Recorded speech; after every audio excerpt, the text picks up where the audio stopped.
இன்னைக்கு தேங்காய் சாதம் ரெசிபி செய்கிறேன்.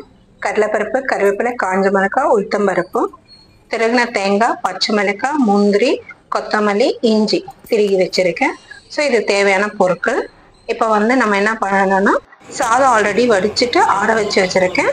ஆறின பிறகு எண்ணெய் ஊற்றி கடுகு போட்டு, கடுகு பொரிஞ்ச பிறகு கடலைப்பருப்பு, உளுத்தம் பருப்பு, கருவேப்பிலை, காஞ்ச மிளகாய், ஸோ இதை நல்லா போட்டு ஃப்ரை பண்ணணும். ஸ்டவ் உங்களுக்கு மீடியம் ஃப்ளேமில் வைக்கணும். மீடியம் ஃப்ளேம் வச்சுட்டு கலரி விட்டுட்டே வாங்க. இது கொஞ்சம் நல்லா ரோஸ்ட் ஆன பிறகு பச்சை மிளகாய் 3 பச்சை மிளகாய் அதில் போடுறேன். பச்சை மிளகாயும் போட்டு திருகின இஞ்சியும் போடுறேன். ஸோ இதெல்லாம் போட்டுட்டு நல்லா வதக்கி விடுங்க.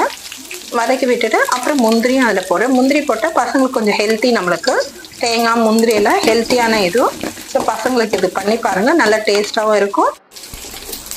டிஃப்ரெண்ட்டாக செஞ்சால் பசங்களும் கொஞ்சம் நல்லா விரும்பி சாப்பிடுவாங்க. இப்போ நான் லைட்டாக உப்பு இதில் போடுறேன். அப்புறம் ரைஸ் போடும்போது தேவையான சாதத்துக்கு ஏற்ற உப்பு நம்ம திருப்பி போடுவோம். ஸோ இப்போ உப்பு போட்டு கலரியாச்சு. இப்போ திருகி வச்ச தேங்காய் எடுத்து நம்ம அதில் போடும். திருகின தேங்காய் மொத்தத்தையும் போட்டுட்டு கலரி விட்டுட்டே வாங்க. ஸோ தேங்காய் எல்லாமே போட்டாச்சு. நம்ம நல்லா போட்டு கலரி விடணும். தேங்காய் கலரி விட்டுட்டு நல்லா தேங்காய் கொஞ்சம் லைட்டாக ஃப்ரை ஆன பிறகு நீங்கள் சாதம் வடித்த சாதம் ஆற வச்சு வச்சுருக்கோம் பார்த்தீங்களா, அதை கொஞ்சம் கொஞ்சமாக சாதத்தை போட்டு கலரி விடணும். ஸோ நம்ம இந்த மாதிரி டிஃப்ரெண்ட்டாக பண்ணால் பிள்ளைங்களுக்கு இது ரொம்ப பிடிக்கும். டெய்லி கொடுக்குற ஃபுட்டே கொடுத்த லஞ்சு கொடுத்த டிஃபனே கொடுத்தா போர் அடிக்கும். ஸோ பசங்களுக்கு இந்த மாதிரி டிஃப்ரெண்ட்டாக பண்ணணும். நான் ஆல்ரெடி ஆலு பரோட்டாலாம் உங்களுக்கு பண்ணியிருக்கேன். ஸோ இது தேங்காய் திருங்கின சாதம், தேங்காய் பால் சாதமும் பசங்களுக்கு பிடிக்கும். ஸோ பாருங்கள், எல்லா ரைஸும் போட்டு நம்ம இதில் கலரி விடுறேன். ஸோ எல்லா ரைஸும் கலர்ந்த பிறகு இப்போ இதுக்கு தேவையான ரைஸுக்கு தேவையான உப்பு நம்ம போடணும். ஆல்ரெடி கொஞ்சம் உப்பு போட்டிருக்கோம். இப்போ சாதத்துக்கு தேவையான உப்பு இப்போ போடுறோம். ஸோ போட்டு நல்லா கலரி விடணும். இது ரெடியான பிறகு கொத்தமல்லியை போட்டு இறக்கிக்கணும்.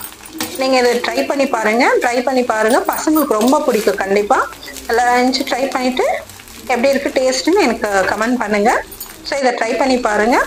இந்த வீடியோ உங்களுக்கு பிடிச்சிருந்ததுன்னா என் சேனல் லைக் பண்ணுங்கள், சப்ஸ்கிரைப் பண்ணுங்கள், உங்கள் ஃப்ரெண்ட்ஸோட ஷேர் பண்ணுங்கள். ஓகேங்களா? கொத்தமல்லி இப்போ போட்டு இறக்கிட போகிறேன். ஸோ சுவையான தேங்காய் சாதம் ரெடி பாருங்கள். ஸோ பசங்களுக்கு இது ரொம்ப பிடிக்கும். நீங்கள் ட்ரை பண்ணி பாருங்கள். ஓகேங்களா? ஸோ நெக்ஸ்ட் வீடியோவில் நான் கண்டிப்பாக வேறு எதுனா நம்ம இது போடலாம். Okay, bye friends.